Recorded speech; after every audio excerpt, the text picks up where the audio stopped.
In April of last year, the United States launched a wave of missile strikes against Bashar Assad's government in Syria.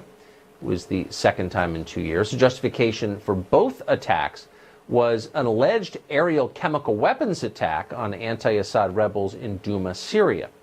At the time that happened, this program was pretty much the only show on mainstream television to show any skepticism about the official narrative of the attack.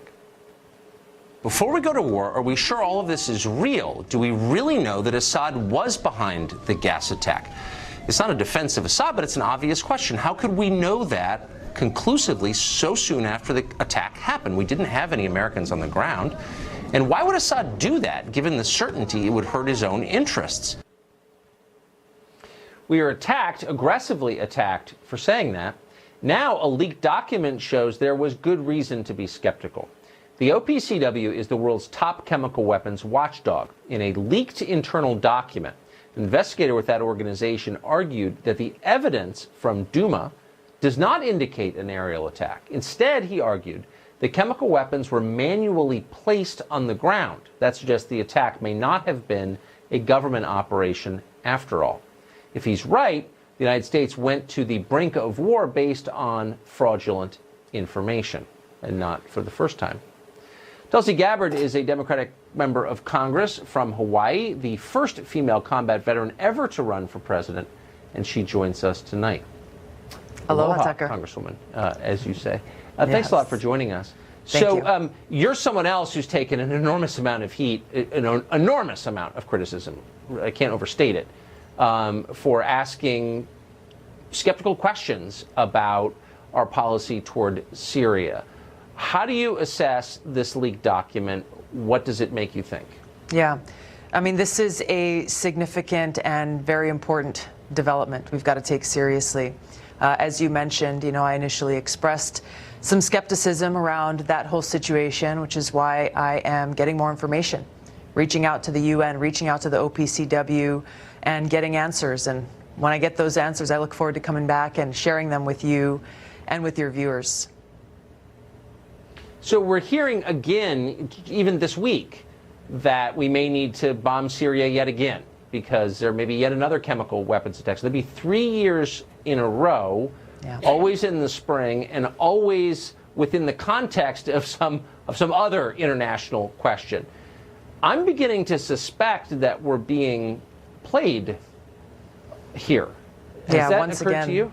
Once again, I mean, this is why doing our due diligence and checking very carefully the evidence is so important.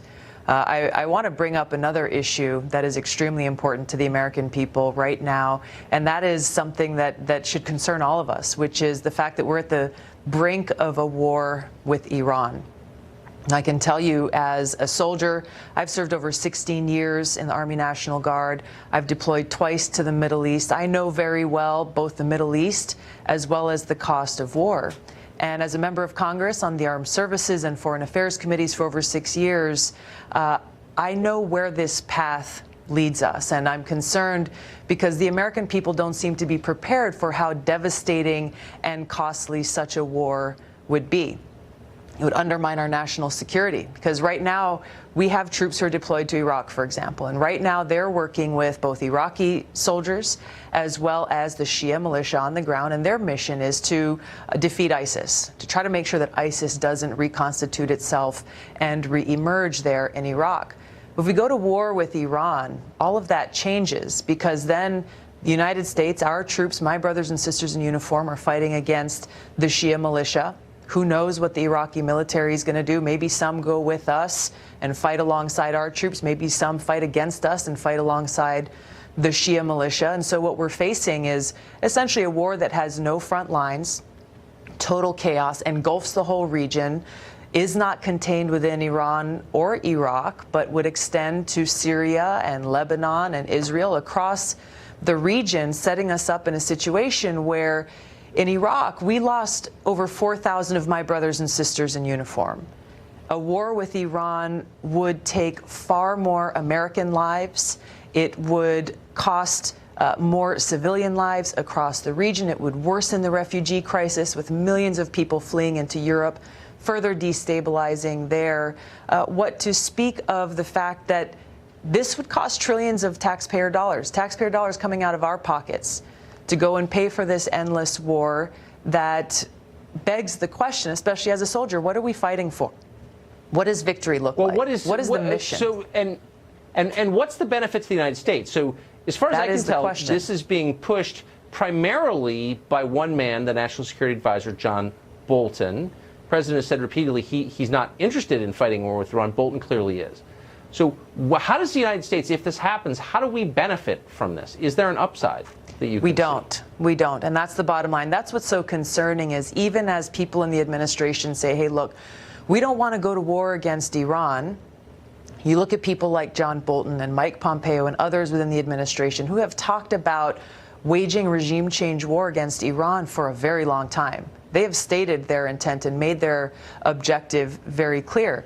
Your question is the most essential one. How does a war with Iran serve the best interests of the American people in the United States? And the fact is, it does not. It better serves the interests of people like Bibi Netanyahu and Saudi Arabia, who are trying to push us into this war with Iran. Again, a war that would undermine our national security in the ways that I talked about. It would strengthen terrorist groups like ISIS and Al-Qaeda. It would carry a heavy human cost, and it would cost us taxpayers trillions of dollars. Forget about investing in rebuilding our crumbling infrastructure. Forget about having the resources that we need for things like healthcare, education, affordable housing. We wouldn't have those resources because this would go towards yet another extremely devastating, costly war with Iran. Yes.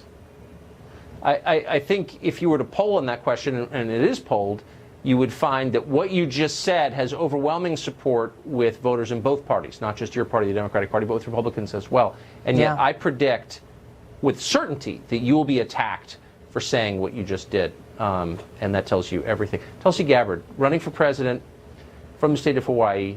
Great to see you tonight. Thank you very much. Nice to see you, Tucker. Aloha.